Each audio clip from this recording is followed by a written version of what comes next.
안녕하세요. 우드의 밑줄입니다. 오늘의 책은 소크라테스 익스프레스 1편에 이어 2편입니다. 영문 제목은 The Socrates Express이고요. 김하현 님께서 옮기셨습니다. 2편의 목차입니다. 8. 간디처럼 싸우는 법 How to fight like Gandhi 9. 공자처럼 친절을 베푸는 법 How to be kind like Confucius 10. 세이 쇼나곤처럼 작은 것에 감사하는 법 How to appreciate the small things like 세이 쇼나곤 11. 니체처럼 후회하지 않는 법 How to have no regrets like Nietzsche 12. 에픽테토스처럼 역경에 대처하는 법 How to cope like Epictetus 13. 보부아르처럼 늙어가는 법 How to grow old like Beauvoir 14.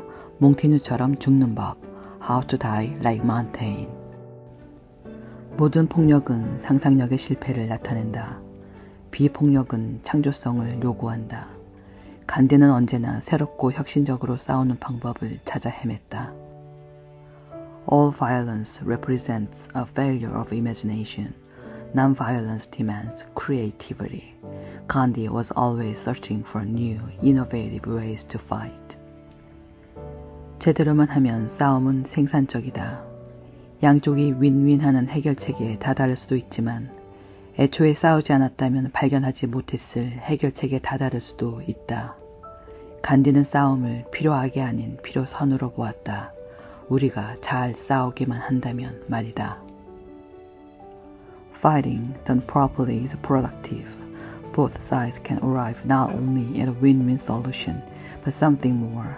A solution that neither would have found had they not fought in the first place.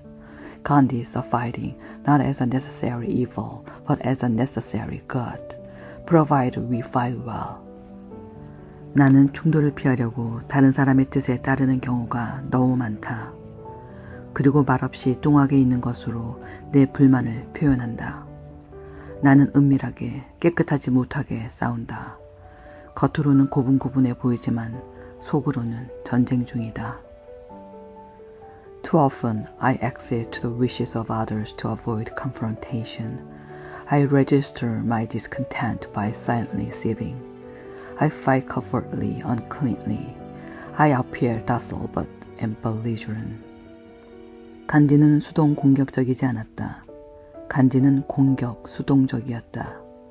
그의 행동은 겉으로는 공격적이거나 적어도 적극적으로 보였지만 그 밑에는 그 어떤 적이도 없었다.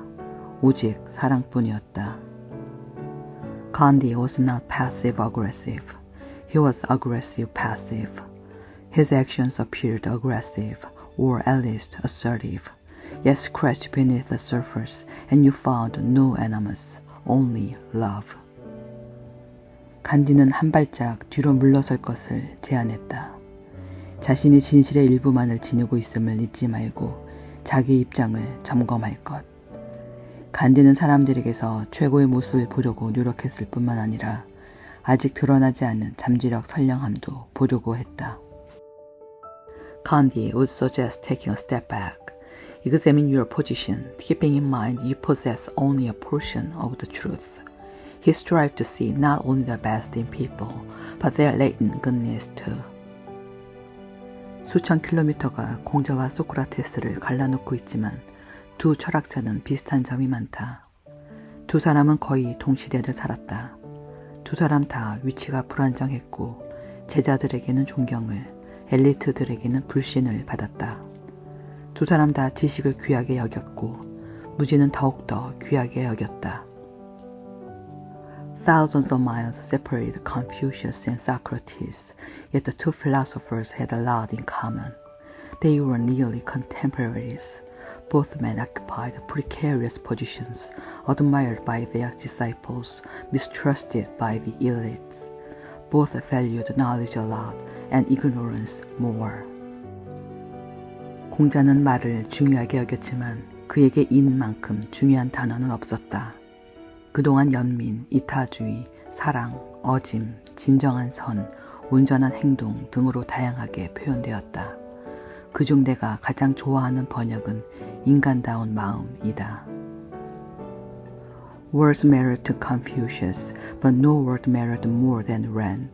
Ren has been variously rendered as compassion, altruism, love, benevolence, true goodness, consummate action. My favorite is human-heartedness.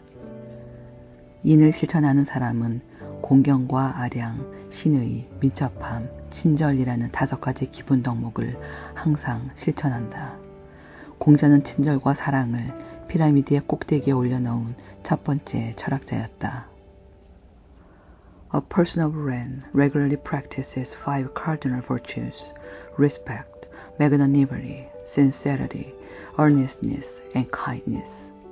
He was the first philosopher to place kindness and love at the top of the pyramid.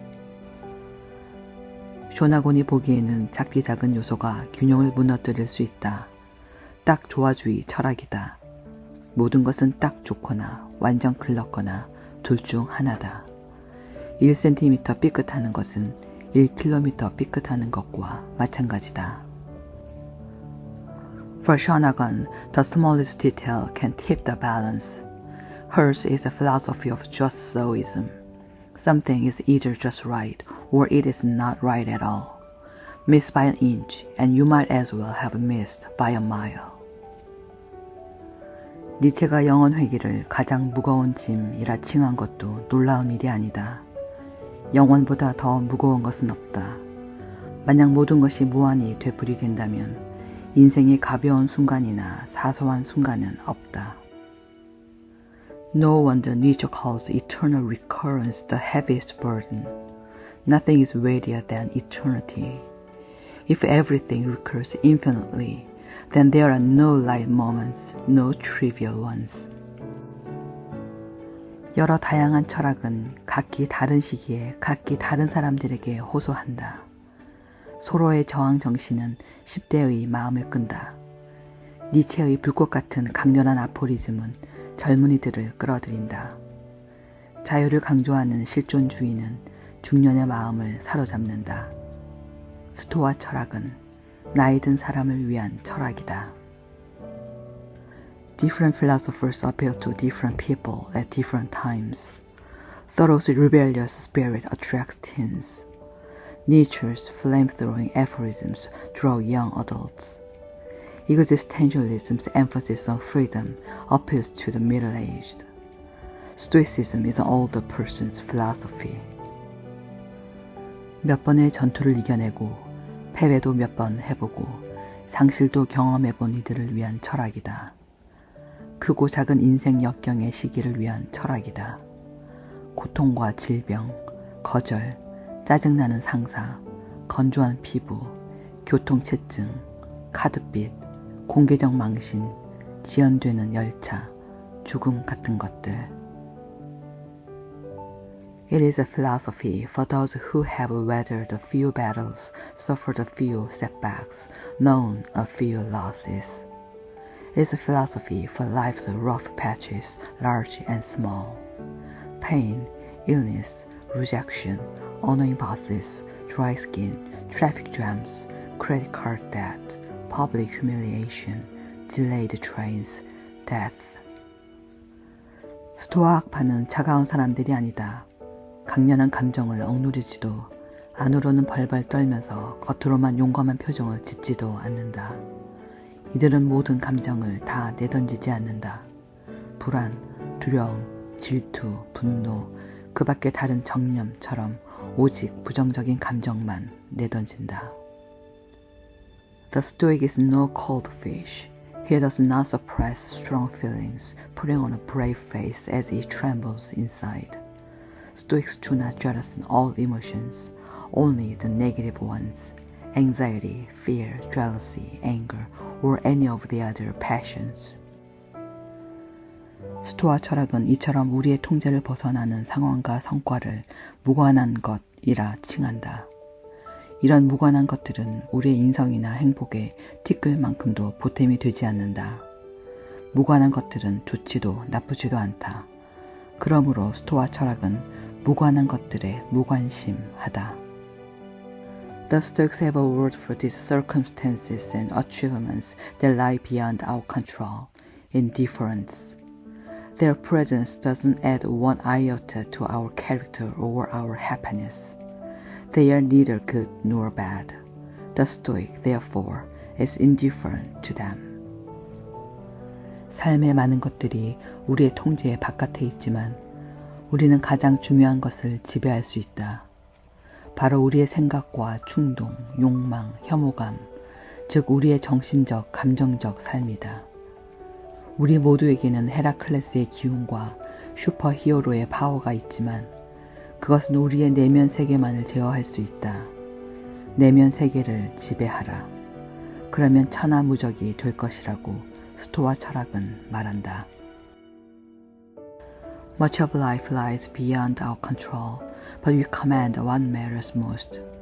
Our opinions, impulses, desires, and aversions.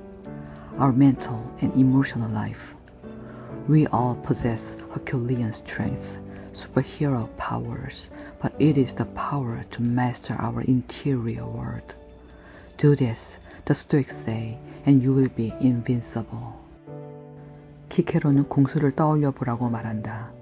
궁수는 자기 능력이 허락하는 한 가장 훌륭하게 활 시위를 당기지만 시위를 놓고 나면 화살의 궤적이 더 이상 자기 손에 달려있지 않음을 알고 숨을 내쉰다. 스토아 철학은 이렇게 말한다. 해야 할 일을 하라. 그리고 일어날 일이 일어나게 두라. Think of an archer, says Cicero.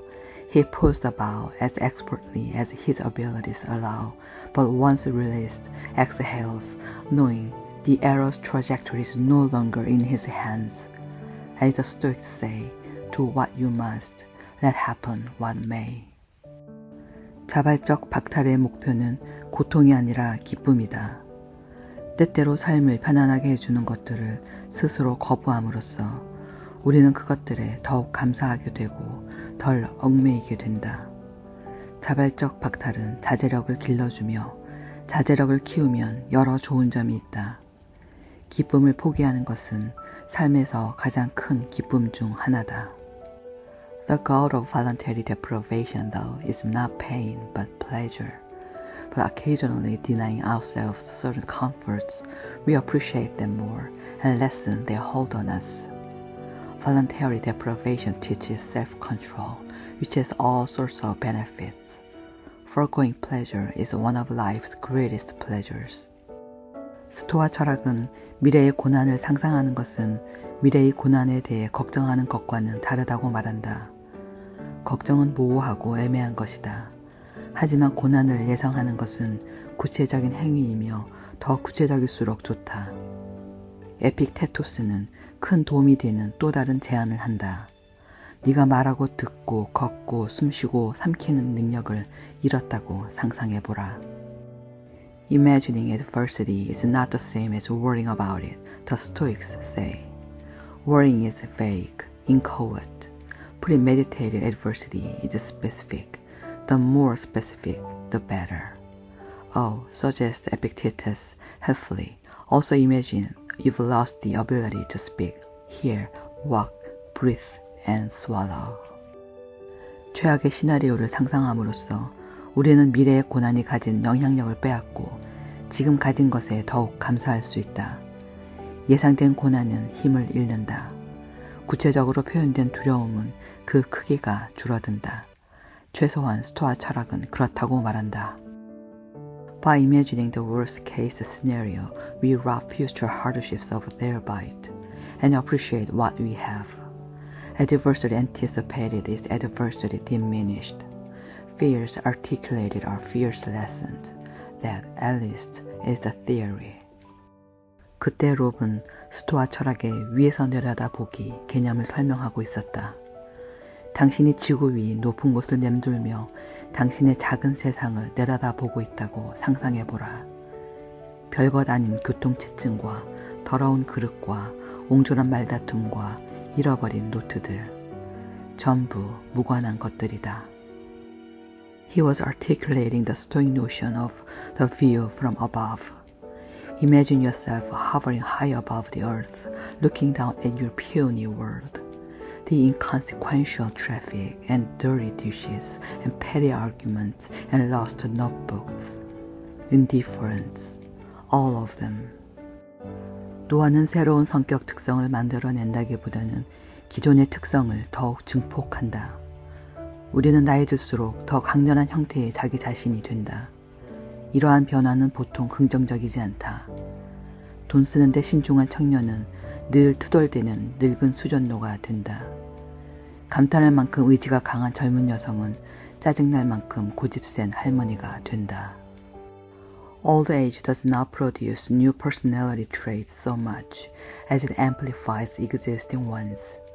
As we age, we become more intensely ourselves, usually not in a good way. The physically cautious young man grows into a miserly old grouch. The admirably determined young woman grows into infuriatingly stubborn old lady. 철학은 우리에게 생각할 내용이 아닌 생각하는 방법을 알려주며 우리에게는 나이 듦에 대한 새로운 사고방식이 필요하다. 사실 우리는 노화에 대해 별 생각을 안 한다.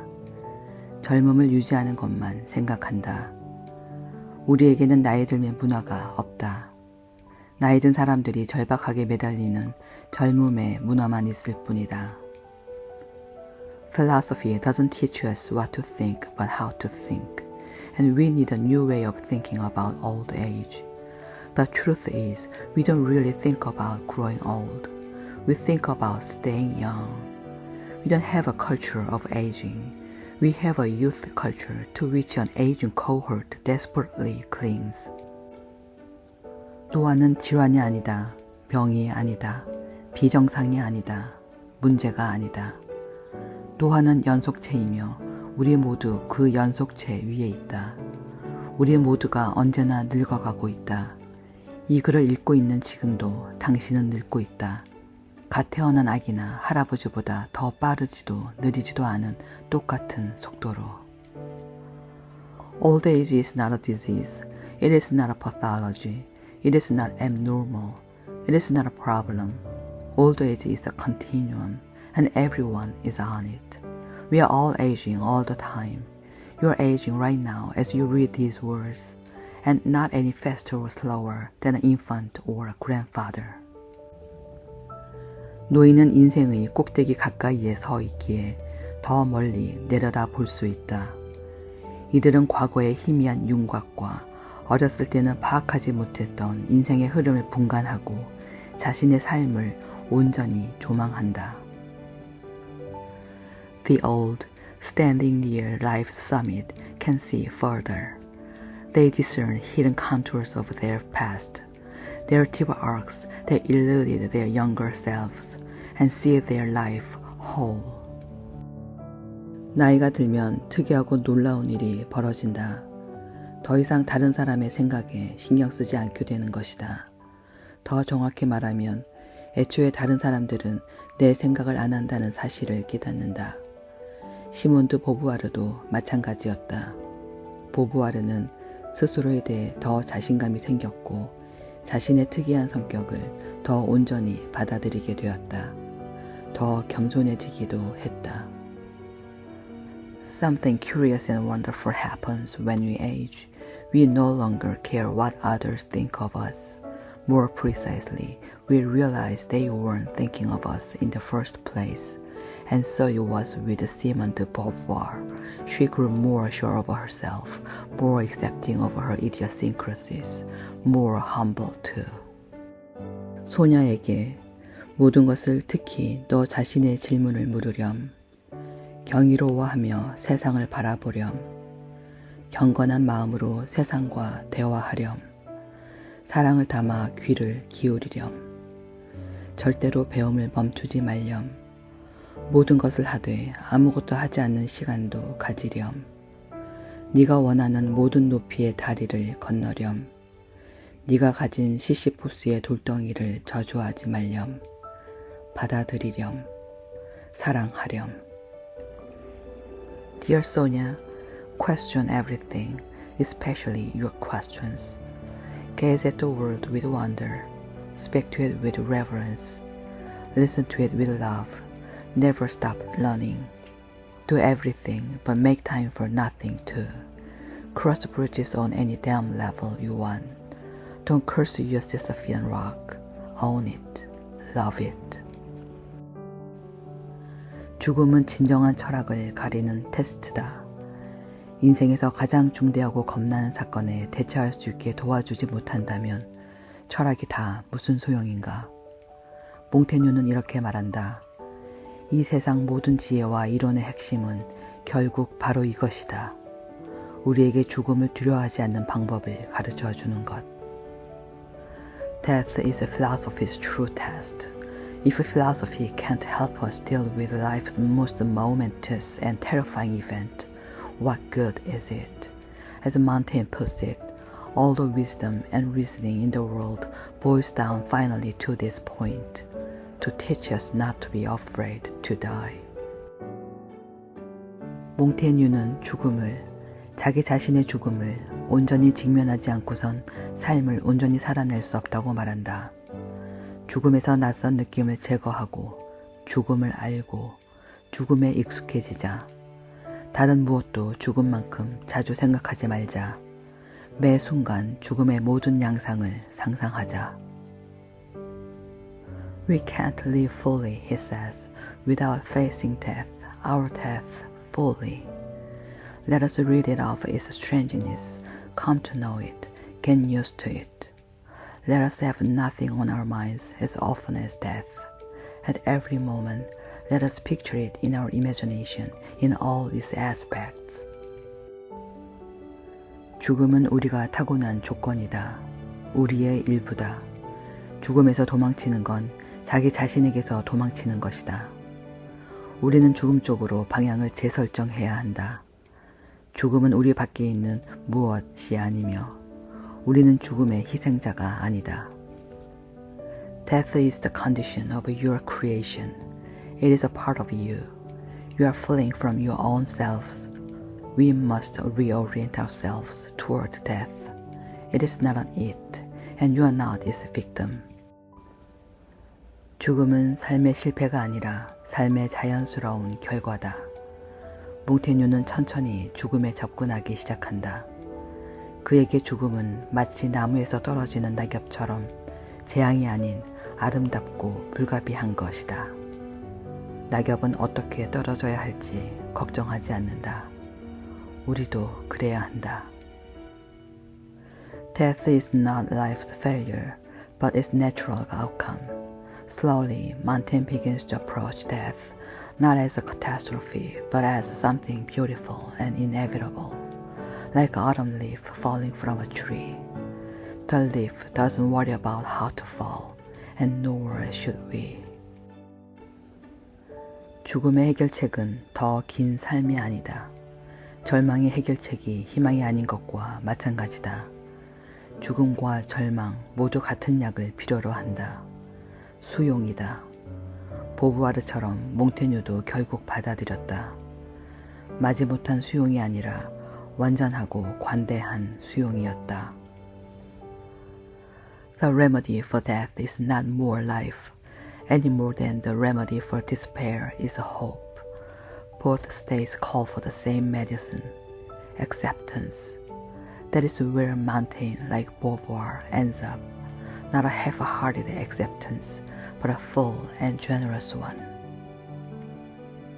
몽테뉴 철학의 핵심은 다음과 같다. 자신을 믿을 것, 자신의 경험을 믿을 것, 자신의 의심도 믿을 것, 경험과 의심의 도움을 받아 인생을 헤쳐나가고 죽음의 문턱을 향해 다가갈 것, 타인과 스스로에게 놀라워하는 능력을 기를 것, 스스로를 간지릴 것, 가능성의 가능성에 마음을 활짝 열 것. Montaigne's philosophy boils down to this. Trust yourself. Trust your experiences. Trust your doubts too. Let them guide you through life and to the threshold of death. Cultivate the capacity to be surprised by others and by yourself. Tickle yourself. Remain open to the possibility of possibility. 보부아르의 잘 늙어갈 수 있는 10가지 방법. Top 10 Ways to Grow Old by Beauvoir. 1. 과거를 받아들일 것. Own your past. 2. 친구를 사귈 것. Make friends. 3. 타인의 생각을 신경 쓰지 말 것.